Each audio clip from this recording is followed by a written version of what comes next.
we'll give a few more minutes, see if anybody else comes. Maggie.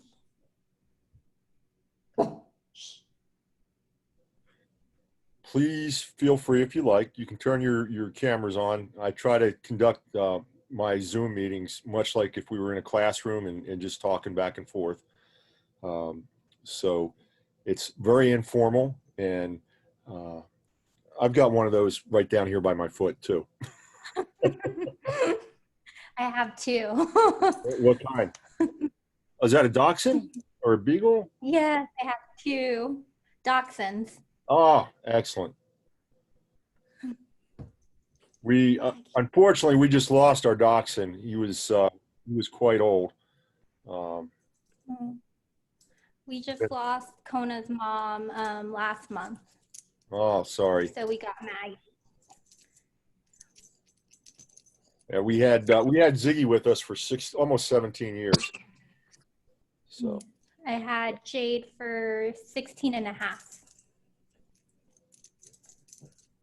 They are very cute. I have a friend who's a truck driver in Missouri. He's a long haul driver, so he drives all over the country. And he has one who's a long haired black dachshund named Rollo. And Rollo was probably about 7-8 months ago. One of the neighbors shot him, and he ended up losing one of his paws, one of his legs. But it's amazing how he gets around on three. And then Kevin got a buddy for him, a dapple long hair by the name of he calls him Freedom. So Freedom and Rollo. But they ride all over the country in the truck with him. That must be fun. All right, just another moment or so. Amy and Kaylee, again, if you want, please go ahead and turn your cameras on. I make this very informal, it is try to make it just like a conversation in a classroom. So we can, a lot of give and take and a lot of fun. There you go. Excellent. I might have to turn it back off later. I am at work, so I might have to swap back off. But no worries. Well, I have. Let's just start this way. Why don't you all tell me a little bit about yourself, your background, your undergrad degree, what you're hoping to get out of your master's program, and is it Flormina? Yes. Why don't we start with you, if you don't mind? Okay. So my name is Flormina Dela Cruz. I have 2 undergrad degrees, one in interior design, which is a bachelor's, and then an associate's in graphic design. And I'm a veteran. I currently run my own business with my husband. We do UX, UI work, and branding. And what I'm hoping to get from this degree is like more knowledge on marketing, so I can better sway the clients to like sell marketing services to them. Marketing services? Okay. So yeah. Because I didn't really understand it. What you would like to be as a marketing consultant to small and medium-sized businesses?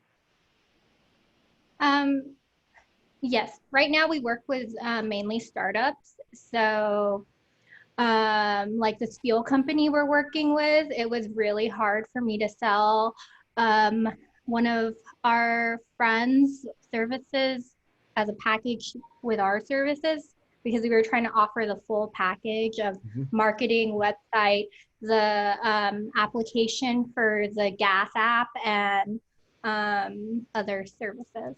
Okay.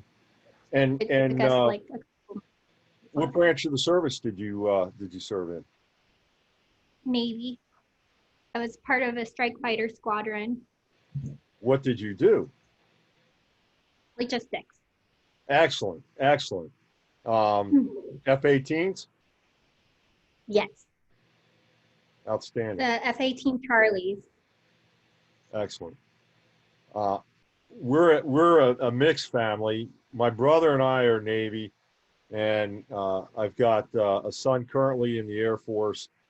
He works on A-10 engines, and then my son, who's a police officer, was a special operator in the Army before getting out and working with law enforcement. So thank you for your service. What part of the country are you in? I'm in Fort Lauderdale, Florida. Excellent, excellent. So every once in a while, you'll hear me say things like fair winds and following seas, or flank speed, or set your depth at 50 with level bubble. It just comes out every now and then. So I was a boat driver, and my brother was a NFO. So that's kind of the way we shake down. Kaylee, why don't you tell us a little bit about yourself? Hi, I'm Kaylee. I have my undergrad in marketing, and I am currently an inside sales and marketing coordinator for a company. And with them, I'm currently working on their website and just building their marketing from the ground up. What do you want to do once you graduate? More of the same? Similar, but I eventually want to open up my own marketing firm. Okay, so again, marketing agency, marketing consultation, very, very good. And what part of the country are you in? I'm from Connecticut. What part of Connecticut? Well, right now I'm in Southern Connecticut, but I'm moving up towards the Harvard area. Okay. I spent a fair amount of time in Bristol with ESPN. Disney, Okay. Disney. I'm actually I work right near there. Disney had me on assignment. And when I say a fair amount of time, we're talking weeks, not months. It may have seemed like months, but it was. Oh yeah.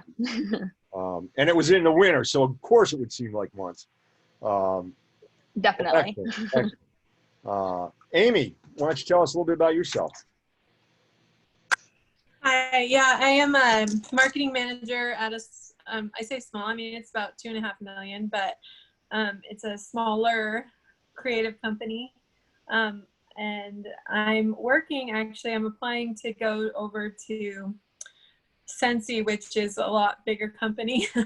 And my goal in getting a degree, I have a applied management degree and a photography degree.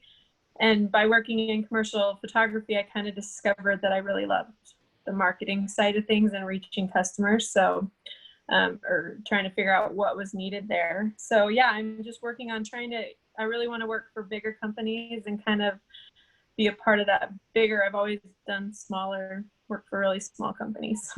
So do you see your as you move more into marketing, and it sounds like an agency is what you're talking about. No, I want to work for big companies, not agencies. Okay, so you want to work for the actual company. Okay, so we've got graduates that run the gamut. I can speak very specifically about one of the graduates from the program, a 2014 graduate with at the time it was the Internet Marketing Master's degree. By the way, the IM Masters and the Digital Marketing Masters, at this point, there hasn't been any change, except other than the terminology to brand the degree more to what employers are looking at. But that 2014 graduate's my daughter, and she has spent her entire career from graduating working for others in their marketing departments. Her area of concentration where she is focused has been analytics. She currently works so she's worked both for a publishing house. She's worked for a marketing agency, very, very large marketing agency. And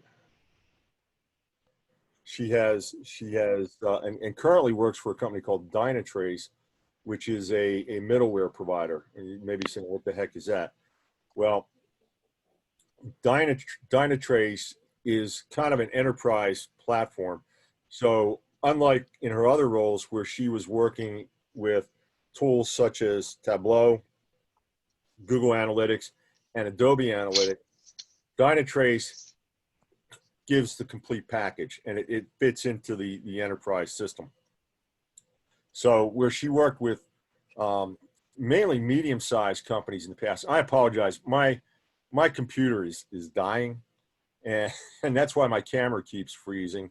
I've been on the list to get a new one about midway through the pandemic, and it's just not happening. So that's what happens when it freezes. I do have a backup if I need to go, but it's my personal, so I try not to bring that in. But if by chance it just dies in the middle of a session, you all stay, I'll log back in, and we'll be fine. Where was I going? Oh, so she was working mainly with small, medium-sized companies. With Dynatrace, her accounts are huge. She's working on large enterprise accounts. Like one of the accounts that she's on currently is 4. So I mean that's huge.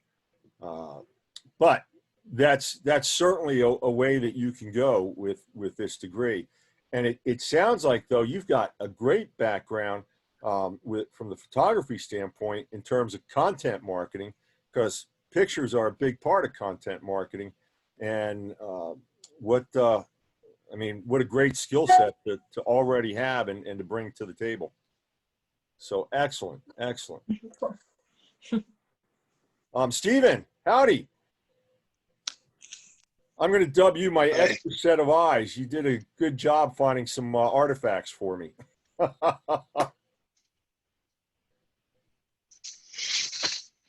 I'm having everybody just tell me a little bit about themselves, where they did, what they did their undergrad in, and what they're hoping to do in terms of the future.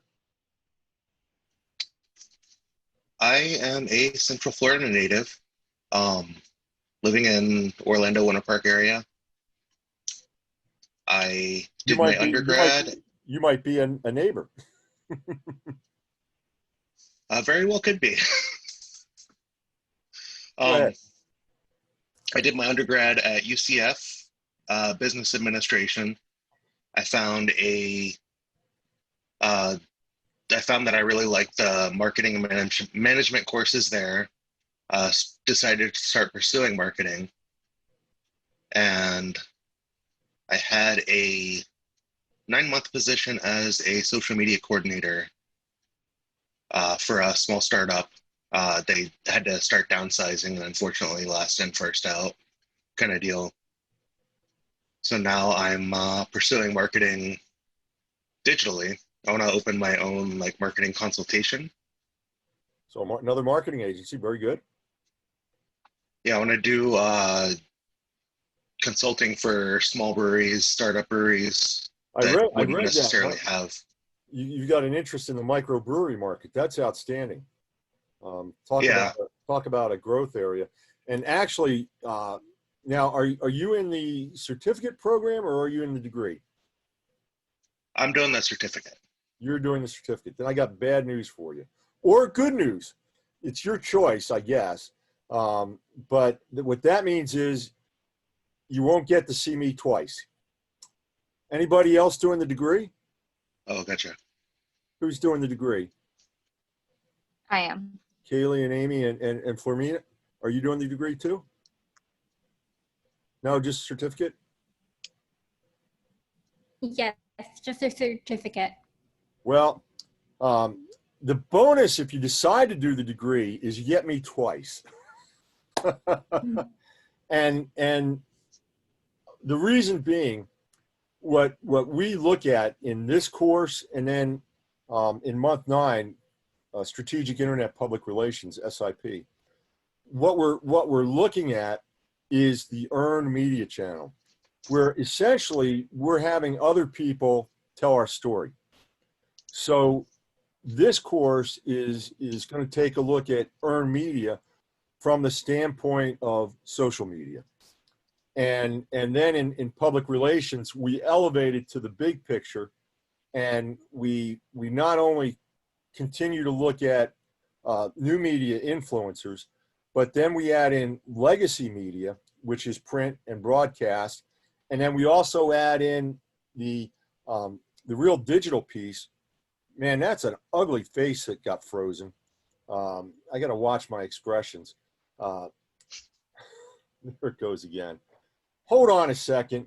I'm going to see if I can't just get in here real quick on the other computer. I've never seen it freeze so much, but the other night I was doing a session, and I looked like I was a Martian for most of the session. The camera had lost its ability to send RGB profiles, and all you were getting was green. So let's see here. How quickly can I log in?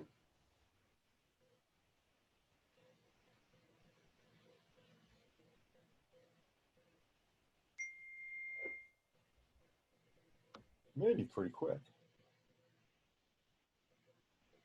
So anyway, what we're doing is we're doing the earned media channel. And that means that what we want to do is to get other people to tell our stories. Now, I got to tell you though, in order to do this, you've got to be a really, really good marketer. And what we're really focusing on is hold on a second. I want to make sure that,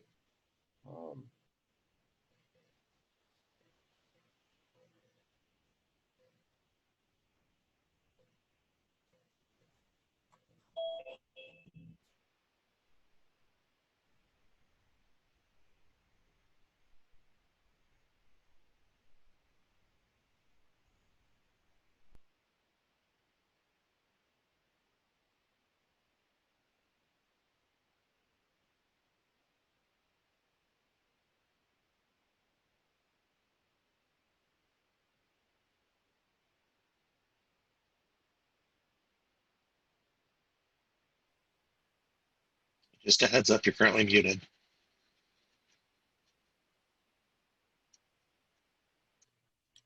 I did that so that I wouldn't get an echo. And then I realized when you said that I had it on both machines muted. Okay, now you can hear me, right? All right. Yes.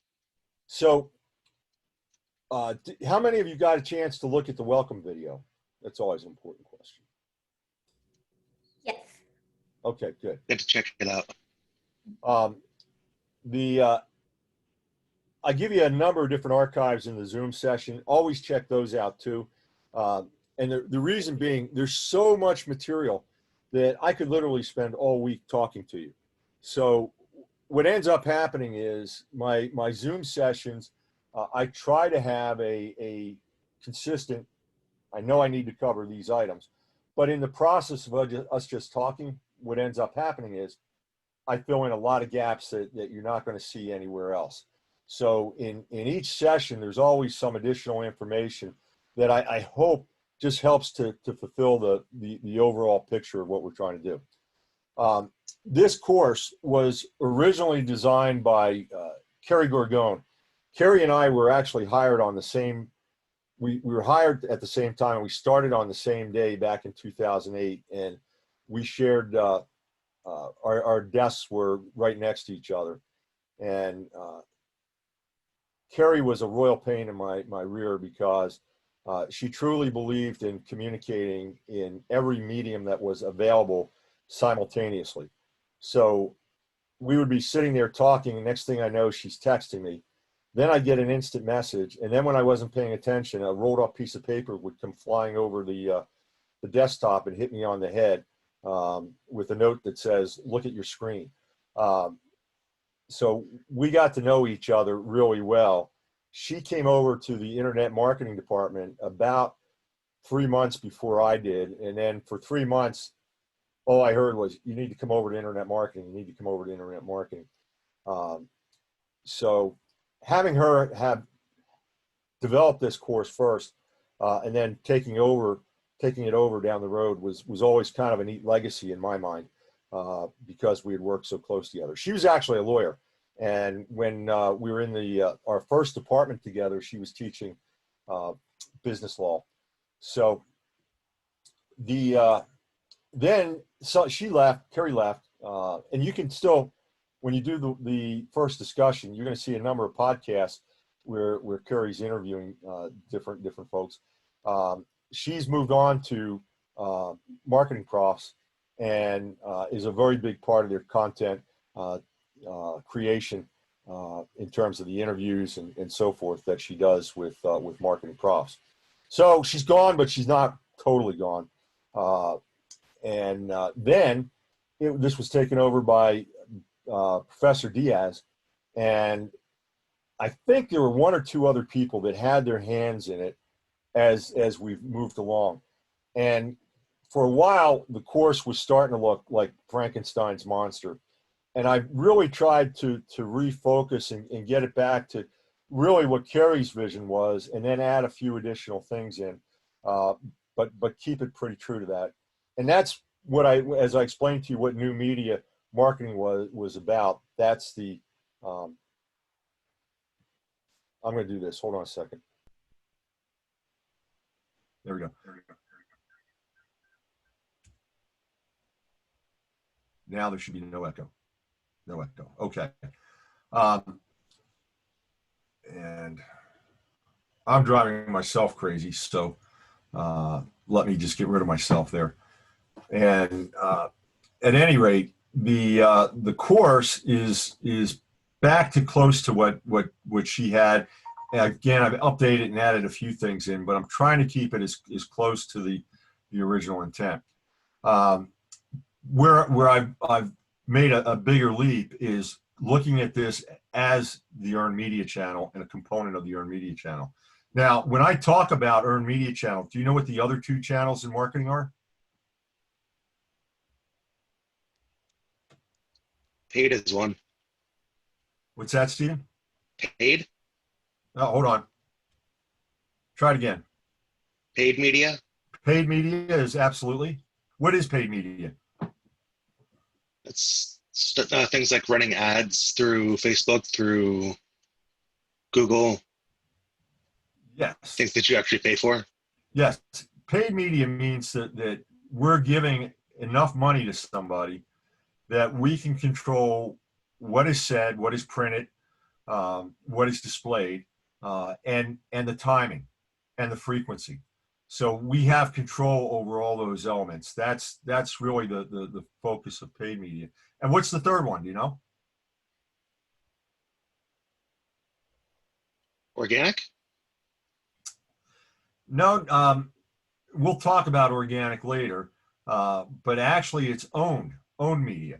So when we talk about owned media, we talk about our website. We talk about those instances on channels like Facebook and Instagram and LinkedIn, where we have marginal control.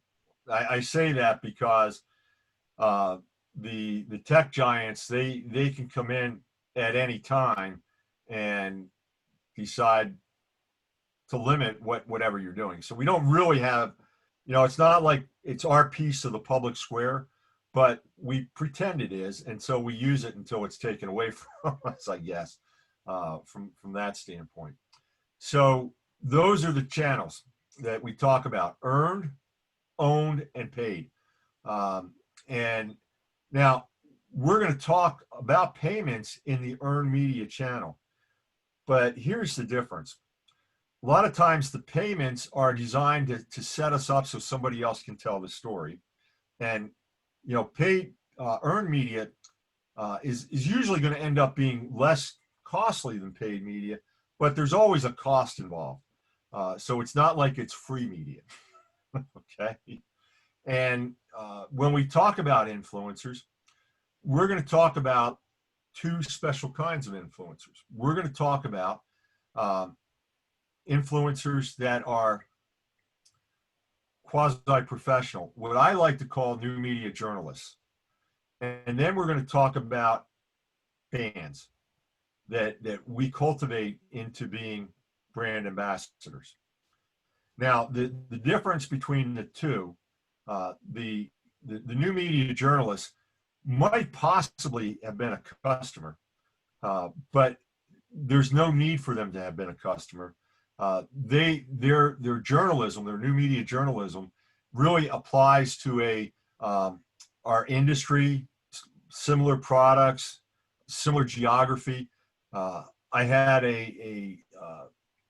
also teach public relations in the new media journalism program, and last month in public relations and reputation management, I had a blogger that his beat was Orlando, and he had a very specific slice that was Orlando. But if you were a business in Orlando, you could find yourself in his blog or featured in his blog. A perfect example of a new media journalist that you want to cultivate into an influencer. Brand ambassadors, number one, are always customers, tend to be fans. And then what we try to do with an ambassador program is cultivate that to where they're then able to share influence. I'll give you an example of a brand ambassador. AMC Theaters, they have a brand ambassador program. Now, movie theaters, millennials don't go to movie theaters the way the baby boomers went to movie theaters. And movie theater attendance pre-COVID-19 was low, was struggling. Now it's going to be horrible. At any rate, AMC, what they targeted was millennials. And so in order to be a brand ambassador for AMC, you had to be somebody attending college. There was that second criteria that they wanted you attending college. Now, you could be an undergrad or you could be a graduate, but you had to be in school in order to be in the ambassador program. And their ambassadors, they met virtually once a month. And in these meetings, they would discuss issues and they would get insider information that they could share. And sometimes they were even given projects. We want you to go out and find this information out and develop a perspective on it and bring it back and share. And in these virtual meetings, they were getting FaceTime with the chairman and his executive committee at AMC. And then I'm trying to remember if it was once a year or twice a year. Let's say once a year. There was they brought him into the corporate, actually it was twice a year.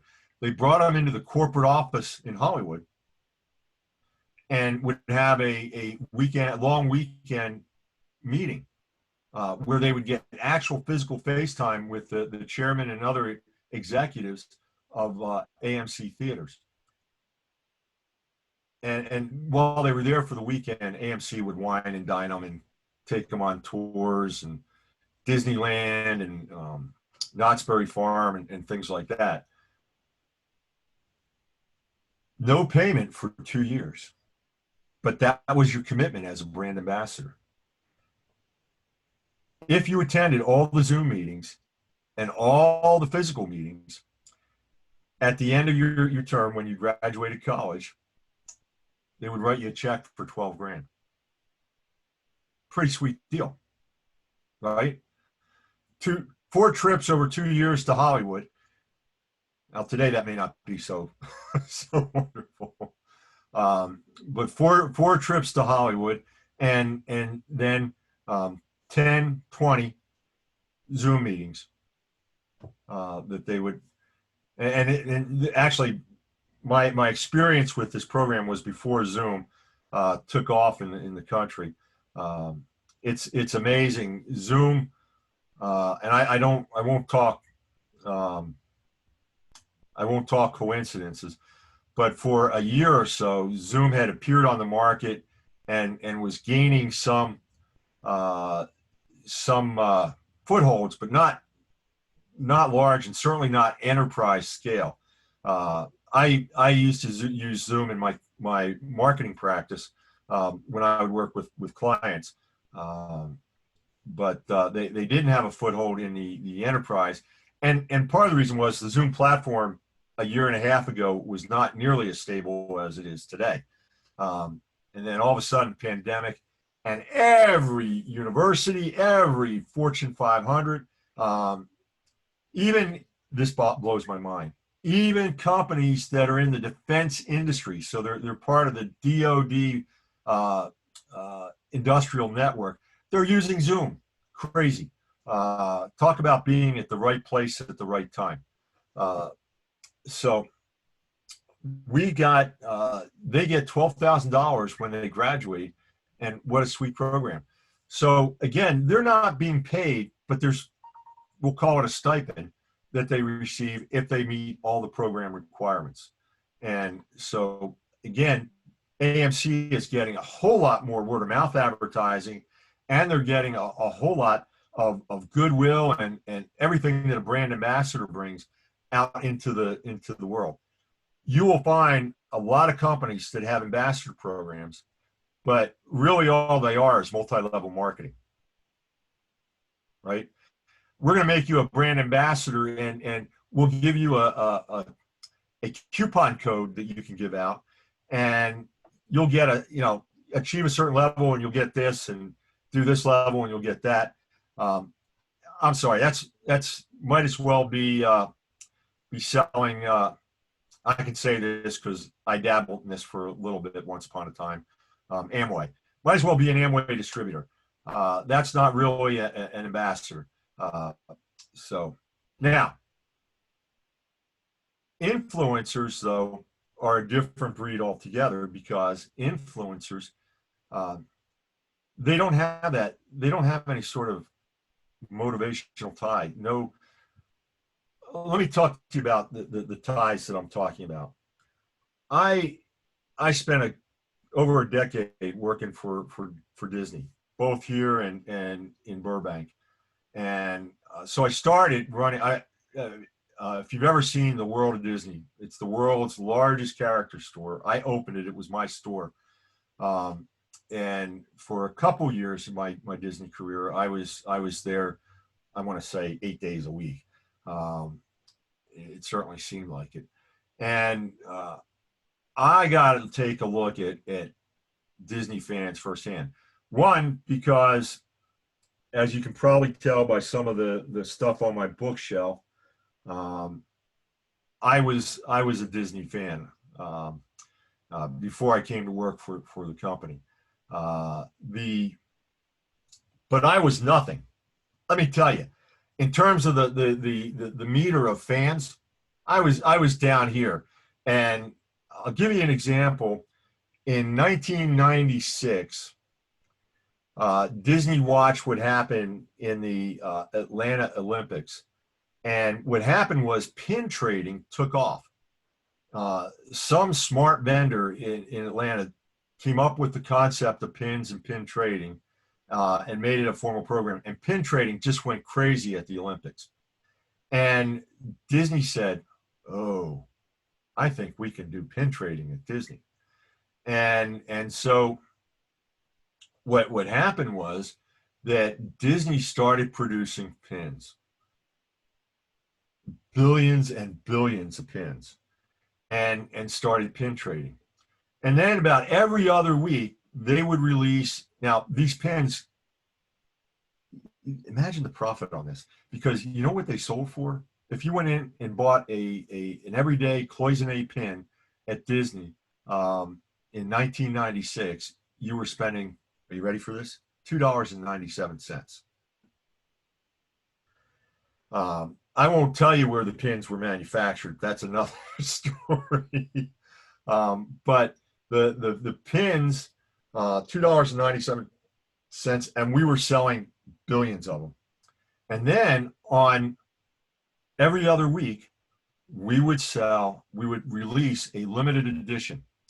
Now, the limited edition might be as small as 500. It might be as large as 1,000 or 2,000. And there were a few that were really big, like 10,000, but you get to 10,000 and the limited edition value starts to shrink. We had this one guy. He lived in Philadelphia. He drove a minivan. Every other Friday morning, he'd be the first one in line outside my door that was closest to where the pins were. And he was in line to get the limited edition pin for that day. This guy was not just a Disney fan, he was a Disney fanatical.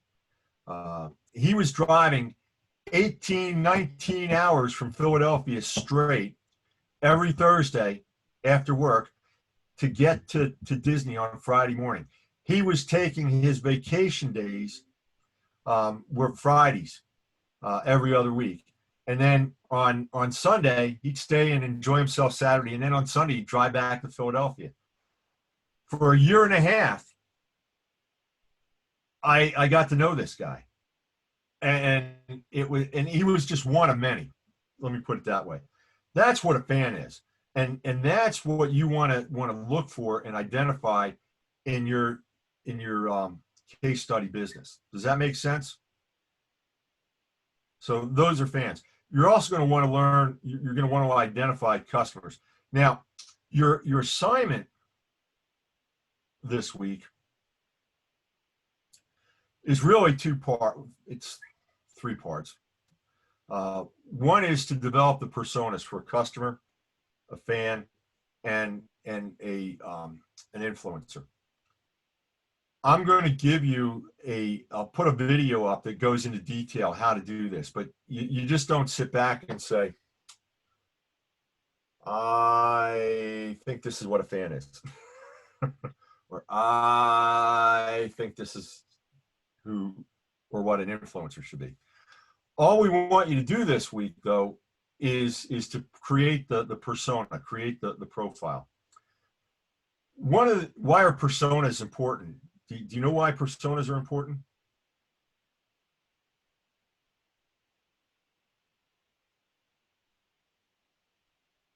Go ahead, take a stab.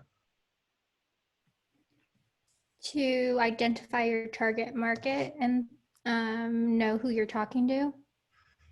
Yes. So in marketing, there's markets, there's accessible markets, there's a target market, and then what the persona is really a micro target. What makes digital marketing different than all other marketing is that we have the ability to speak one-to-one in digital marketing. Now, you may be saying, wait a minute, we speak to tons and thousands of people when we do digital marketing. It's true, but it comes across as though we're speaking to an individual, and that individual is a persona. Royal Caribbean cruise industry last year, so again, pre-pandemic, they were advertising a marketing position that they called customer insight. And the job description for that position was persona creation. They had a team, their customer insight team was about 25 people, and all they do is generate personas. And they take the personas and they go out and they run something called A/B tests with them. Do you know what A/B testing is? Steve, I bet you do. It's creating two separate landing pages to see which one functions better. In essence, yes. But in the broader scheme of things, it's 2 different ideas. It's 2 different ways of doing something. So whether it's an algorithm or process, we're basically saying, if we do A, what are the results? If we do B, what are the results? And obviously, we want to go with the better results. So in personas, what big companies do, like Royal Caribbean, they're generating all these personas, and then they're developing hypotheses. They're saying, okay, with this persona, the customer journey looks like this. The first way that we're going to engage them and using the information from the persona might be this person reads cruisetraveler.com. And so they begin to develop a persona that, with all that information, they take that and then put it into a customer journey map. And from that journey map, then they can decide on the way that they can advertise to get that person and bring them into the marketing funnel. Now, do you guys know what the marketing funnel is? Yes. Awareness, consumer, purchaser, and then I forgot the last one. You're very close. I'm going to give you 4 very basic levels to the funnel. Awareness is always at the top. Okay. Interest is the next level. Then consideration is the 3rd level. And finally, the 4th level is conversion. Now, have you all had, you haven't had analytics yet. If you get into when you get into your analytics course, I hope that we show you how Google takes a look at goals and funnels. And Google's funnel is actually only 3. They take awareness and interest and combine it. And then there's consideration and finally conversion. Now, we could add a 5th one, which is really what our brand ambassadors are, which is advocacy. So a brand ambassador is somebody that's converted, and we're grooming them to be an advocate for us, is really what the brand ambassador piece is. But at any rate, we use personas to gain all sorts of information about individuals. Then we take that and we build a customer journey map. And from with the customer journey map, what we're trying to understand is how a persona then goes through the marketing funnel and ultimately converts. What is a sale for our business? And that's why personas are so important. We want to have personas because we're actually going to use the persona in week 2. You're going to go out and recruit. Now, raise your hand and swear on something that you won't ever repeat what I'm about to tell you to anybody else. I'm going to teach you how to be an internet stalker.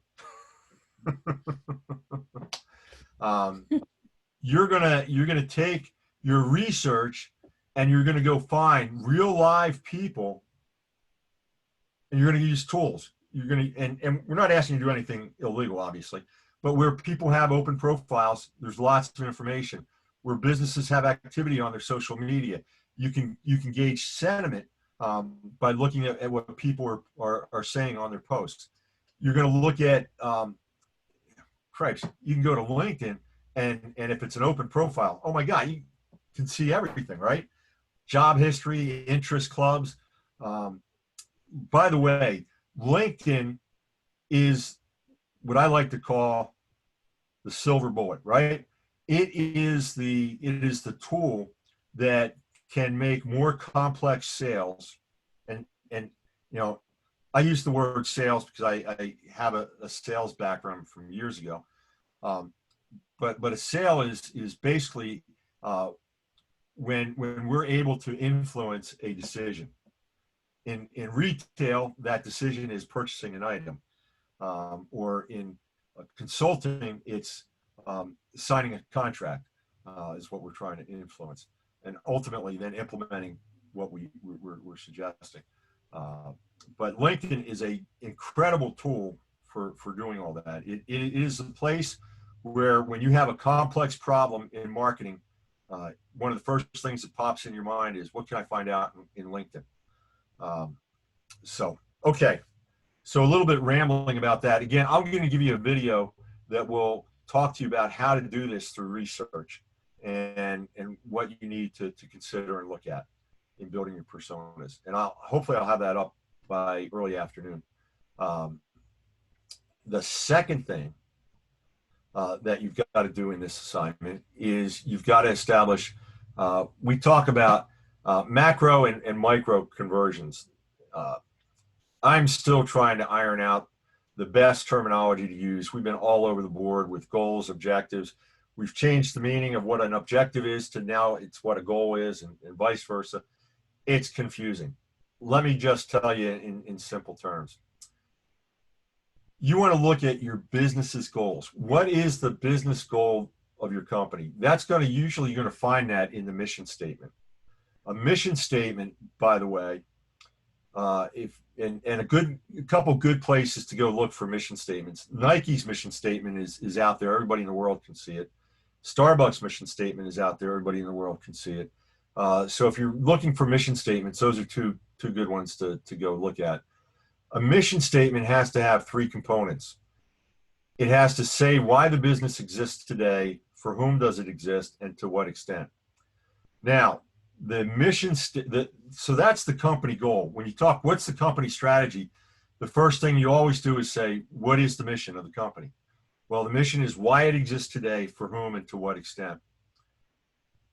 The marketing goals are tied off of that. So once we understand why the company exists, then we can take a look at what are the marketing goals for the company. And marketing goals are going to fall into 3 or 4 different categories. I don't care what company you are, it's going to be one of these. And what are they? Well, awareness, or like I like to call it brand lift. Making people aware of the brand, making people aware that you exist is a very, very big goal of a marketing department. Then you want to do some sort of lead generation, right? You want to get people from an awareness standpoint to where they're people that you can bring into your marketing funnel. You don't want to just have them sitting out there on the top of the marketing funnel. You want to bring them in. So lead generation is another goal. A third goal is conversion. If we're not selling anything, we're not going to be in business for very long. So conversion is a third goal. And finally, a fourth goal is advocacy, turning a converter to an advocate. I don't care what company you are, your marketing goals are going to be either all 4 of those, or maybe you're doing one okay and you don't need to focus on another one right now. So maybe it's 2 or 3. But it's going to be, those are going to be the 4 that it's going to fall into.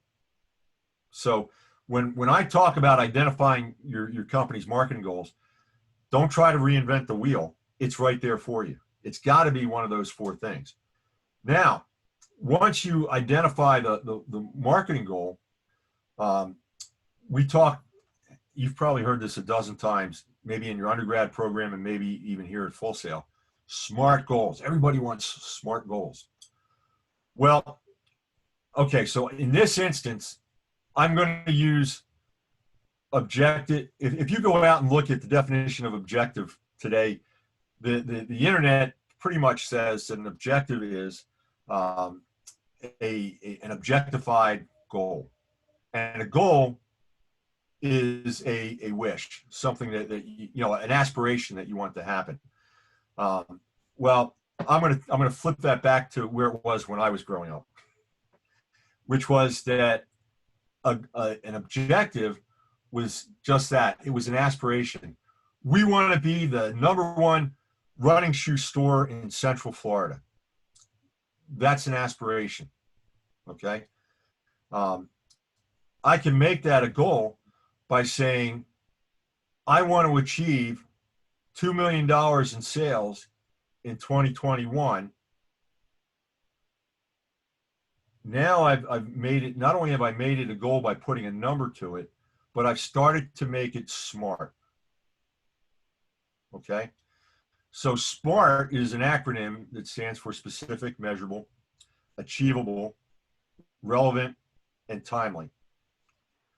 So when you take an objective, make it a goal by adding a number, and then making sure that it has those 5 other components, now you're talking sense. Now you're talking a SMART goal. Now, the relevant is one that a lot of times is not fully understood. And what relevant means is that it aligns. So your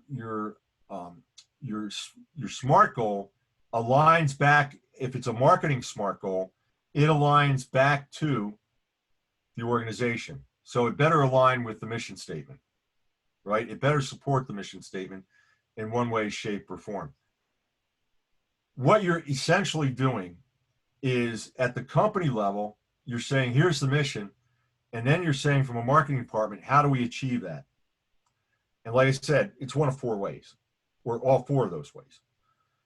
Then those become you're going to take those answers to that question and move them from being just an aspiration or an objective to make them a SMART goal. Then once you have that, so let's say you've now moved to awareness, and I want to have this month, I want to increase my page views by 10% over last year. So what I've done is I've said, how am I going to achieve increased awareness, or how am I going to achieve that goal? And now I start to say, how am I going to do that? What am I going to do in order to make people look at my web page more? I'm going to give you a hint. One of the things that you're going to do is you're going to have a new media marketing plan. You're going to have either ambassadors or influencers.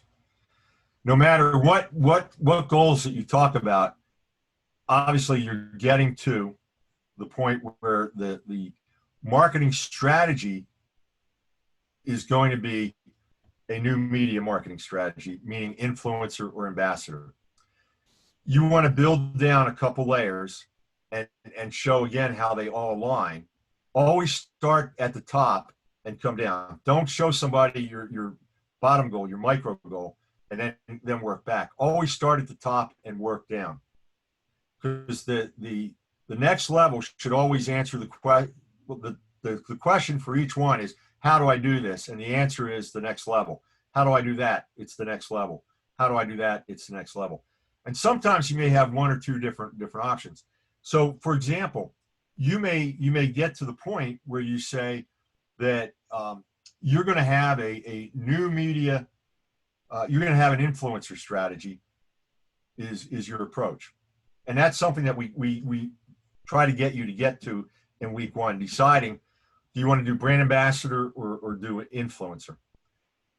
So if you say influencer, the question that you need to ask is, how am I going to do that? What are the things that I need to do in terms of influencer strategy in order to achieve that SMART goal? And you may, with your influencers, you may do 1, 2, 3 different things. And we'll talk more about that later on. But that's ultimately where you're going. Marketing plans, and I'm going to try and send you out something with regard to marketing plans. You're going to have to do your capstone for this program as a marketing plan. I'm not going to give you all the details for the capstone. I'm going to give you some details about what a general marketing plan should encapsulate. Because the thing I want you to understand is that when you write your marketing plan is when you also write your measurement plan. So I don't go out and do a whole bunch of things and then say, how am I going to measure them? I identify what I need to measure in order to know I'm going to be successful. And so in my measurement plan, what I'm doing is identifying the metrics that will be my KPIs for the program. And so I'm going to give you some additional tools to be able to do that, and know that you've got to create a measurement plan in this class. And that you'll talk about that in week 4. Week 3, you're going to make your pitch to the people that you identified in week 2. Again, in week 1, you're not identifying anybody. And you know what the fun thing is about this? I've said that like twice now, right? You don't identify anybody in week 1. It's 3 times. I'm going to have people that will identify names in week 1 because they don't watch the video. At any rate, that's just some insider humor. I love that because then I get to say, did you watch the video? And I'm always pleasant. I always say it with a smile. But that's how the course lays out. Week 1, identification of the personas and your strategy. Week 2, go out and identify people that will either be brand ambassadors or will be influencers. Now, a word on influencers in general. I've had people, they think of celebrity influencers. Celebrity influence are a form of paid media. And a celebrity doesn't do anything without being paid. I don't care what you've read. I don't care what you may know. Trust me, I'm a doctor. They get paid. Okay? And so stay away from celebrity influencers. They're just not that's not a real influencer. That's paid advertising, paid spokesperson. We want our new media journalists, people that have a passion. Now, does that mean we won't pay them? We may have to induce them in some way, shape, or form. I always like to start with praise and adulation and tell them how much I enjoy reading what they're writing about and how I think we have a lot in common. And go ahead, Steve. It'll all be recorded, so thanks for joining us. We want to make sure that we have I always start that way and then escalate. Okay, well, maybe I need to pay you something. What are you looking for? But I always start, I'm cheap.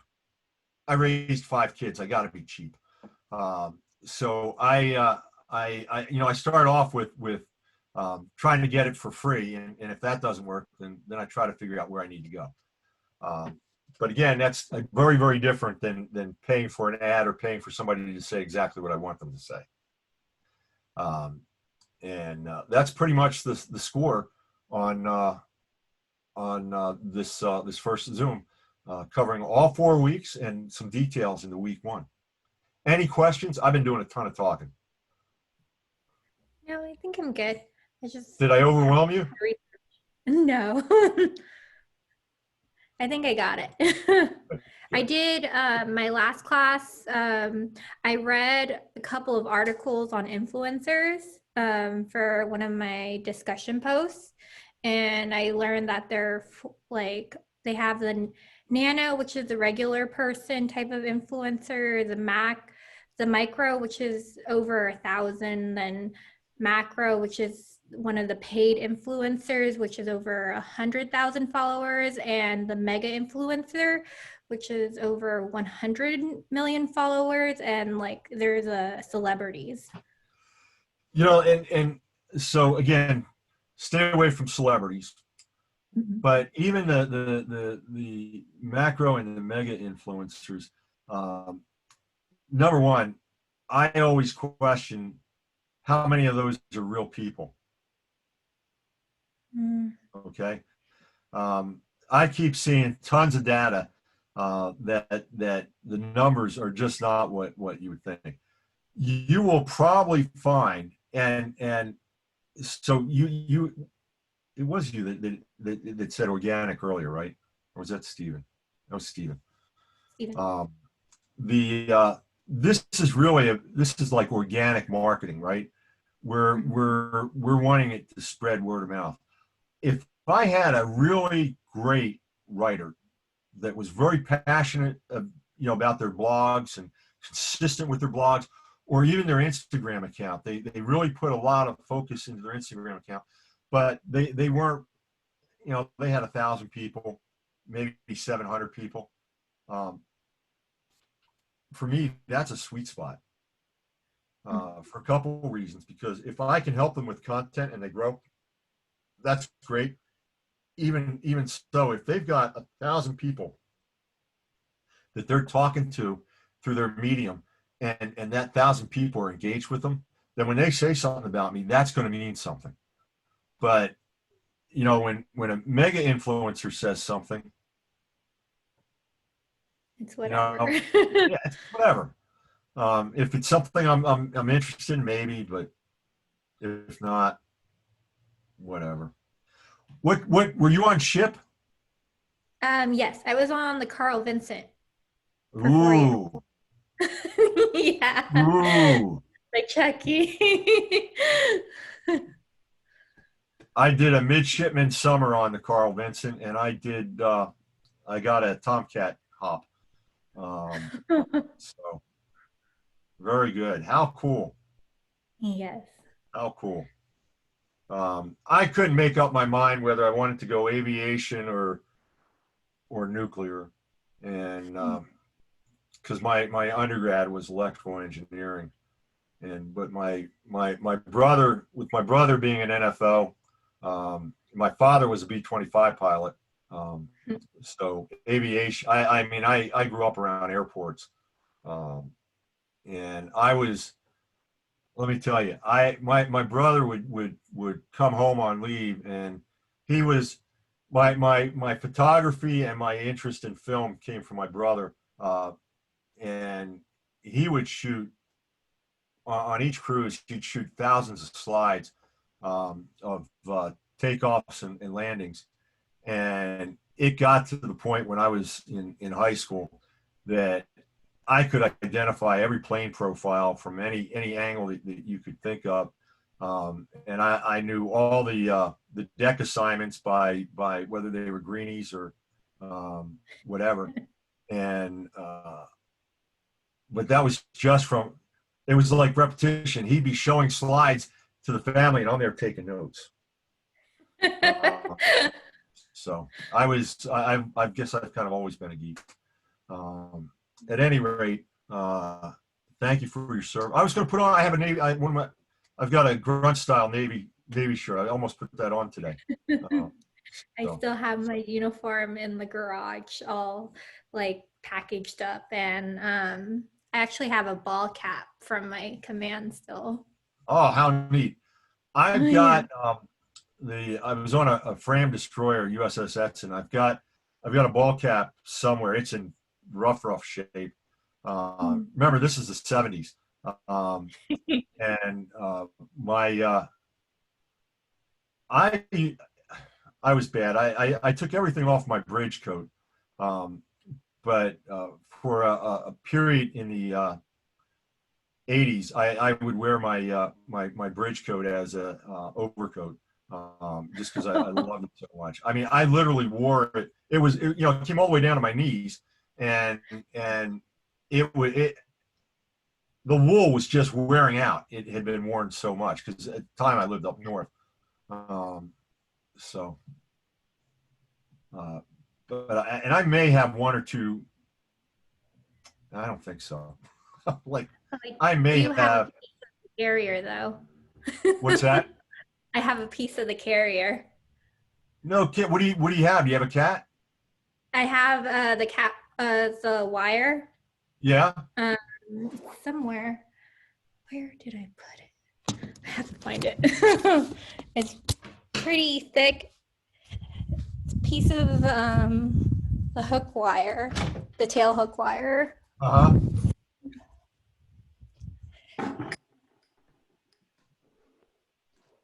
It's not in there. I know I have it here somewhere.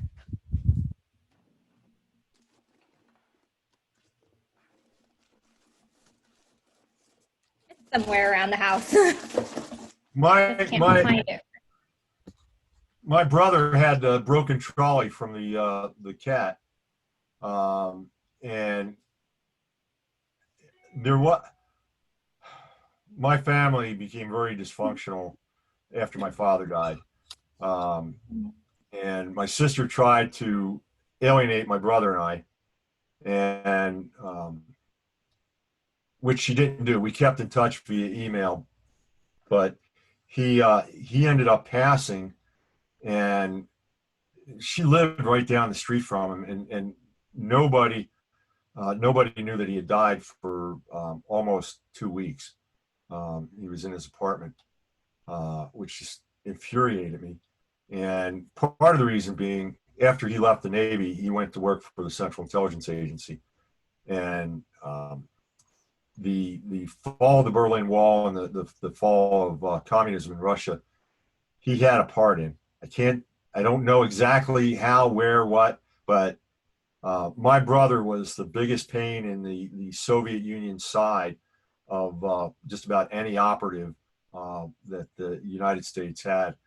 And even though he ended up being an instructor at Camp Perry, but he ended up leaving the CIA like in the middle of the night.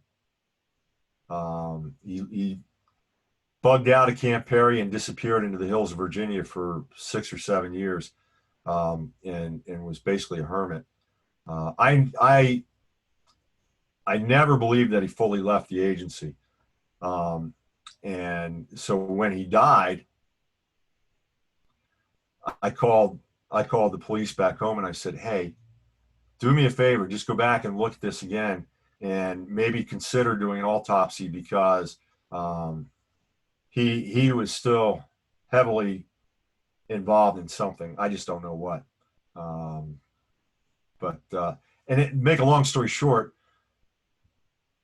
I didn't even find out. My sister didn't even tell me he passed. I had to find out from somebody else. So that was some time after he'd passed when I made the phone call, and I have no idea what happened to all his stuff. It just kills me. My sister had no respect for him. She used to tell everybody he was insane, and I'm like, no, he's not. I'll tell you how funny it is. You think about. I'm recording this. Hold on a second.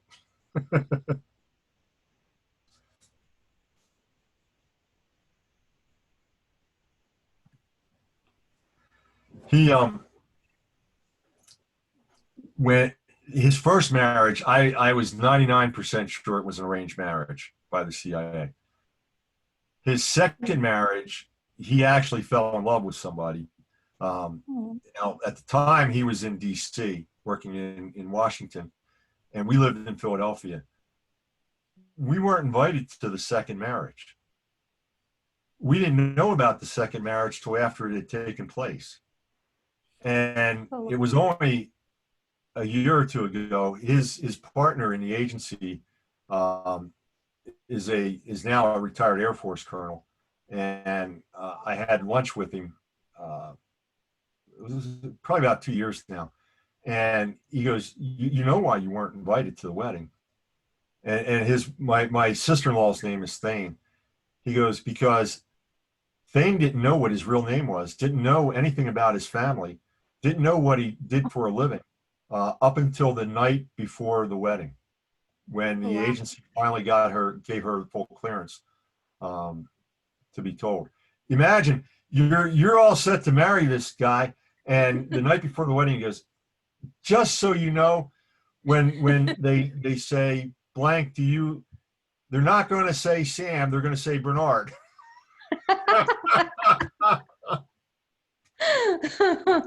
I give her all the credit in the world for not running like, a bat out of hell. But did I marry the right person? who are you? That my first sister-in-law, he had 3 kids with, and none of those kids are named Reneski. After their marriage was broken up, she changed all the kids' names. I'm like, oh, hello. And he didn't want anything to do with her. He tried to stay in touch with the kids, but she wouldn't let him.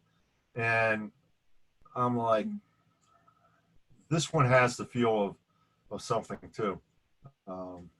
So I'm still in touch with a couple of the kids. But that's been very, very, very tough to do over the years. At any rate, that's enough about me. We're definitely in the bonus time, so that's everything. If you have any questions, my phone number is 407-267-8600. I guarantee you, I'm not like other instructors. You can bother me.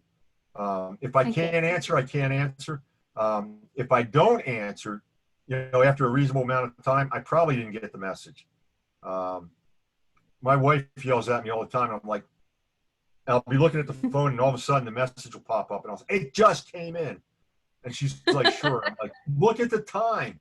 So if I don't get back to you and you've given me a reasonable amount of time, hit me again, bother me again. It's probably a technology issue. Okay? Will do. All right. What are the puppies' names?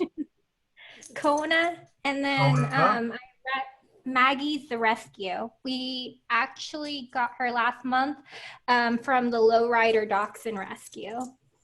We've got a border collie. He's 5, I think. He was a rescue. But, she is adorable. How old is she? She's 9, same age as Kona. Wow. It worked perfect. They're beautiful. So Lowrider, it's the Lowrider Rescue? Dachshund Rescue. I want to get another one. They are just, well, if you looked in the About Me, I've got a video in there about my teaching philosophy, and that's Ziggy. We named our company after the traits and characteristics of our dogs. So Lowrider, no? No. My husband and I's company is called Dachshund.studio. That's even the website URL. Cool. And we're agile, smart, and loyal, like our dachshunds. Absolutely. Ziggy lost the ability to walk the last 3 months, and I carried him everywhere. And it was breaking my heart. But it wasn't until I saw he was losing the fight in his brain. That's when we made the decision we had to put him down. But for 3 months, he was still all, excuse my French, piss and vinegar, even not being able to walk. And I'm like, there's nothing I can do. I can't put down a dog that still wants to live. But it finally That's how took. it was with Jade. Jade, she died. Well, we had to put her down because her heart had stopped and her lungs had collapsed. So the reasonable thing to do, most humane way, was to put her down because it was hard for her to breathe and her heart stopped working.